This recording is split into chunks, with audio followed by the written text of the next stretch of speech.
അപ്പോൾ ഇന്ന് ഞാൻ വന്നിരിക്കുന്നത് ഒരു റൈസ് ആയിട്ടാട്ടോ. നമ്മൾ ഒരുപാട് വെറൈറ്റീസ് ഓഫ് റൈസ് ഉണ്ടാക്കി കഴിച്ചിട്ടുണ്ടായിരിക്കില്ലേ. ഞാൻ വന്നിരിക്കുന്നത് ലെമൺ റൈസ് ആയിട്ടാണ്. എത്ര പേർക്ക് ഈ ലെമൺ റൈസ് ഇഷ്ടമാണെന്നൊന്ന് കമന്റ് ചെയ്തേക്കണം. അതേ നമ്മുടെ സ്പെഷ്യൽ റെസിപ്പിയായ ലെമൺ റൈസ് എങ്ങനെ ഉണ്ടാക്കുന്നത് നമുക്ക് നോക്കിയാലോ.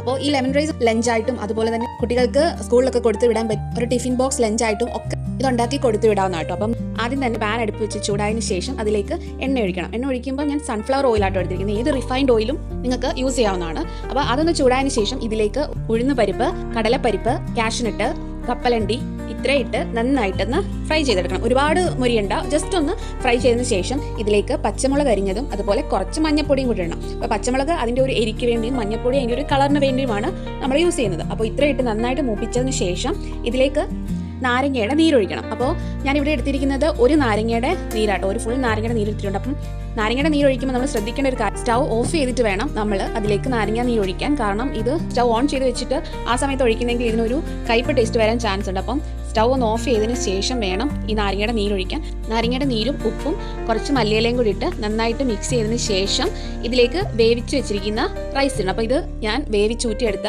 ബസ്മതി റൈസ് ആട്ടോ. നമ്മുടെ ബിരിയാണി റൈസ് ഏത് വേണമെങ്കിലും നമുക്ക് യൂസ് ചെയ്യാവുന്നതാണ്. അപ്പോൾ ഞാൻ ബസ്മതി റൈസ് എടുത്തിരിക്കുന്നത് അത് ഇതിനകത്തേക്കിട്ട് മിക്സ് ചെയ്തെടുക്കുക.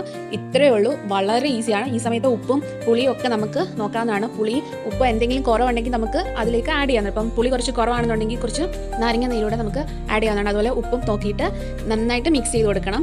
ഇത് ഉണ്ടാക്കി ഉടനെ കഴിക്കുന്നേക്കാളും ഉണ്ടാക്കി ഒരു 10-15 മിനിറ്റ് കഴിഞ്ഞതിന് ശേഷം കഴിക്കുന്നതായിരിക്കും ഏറ്റവും നല്ലത്.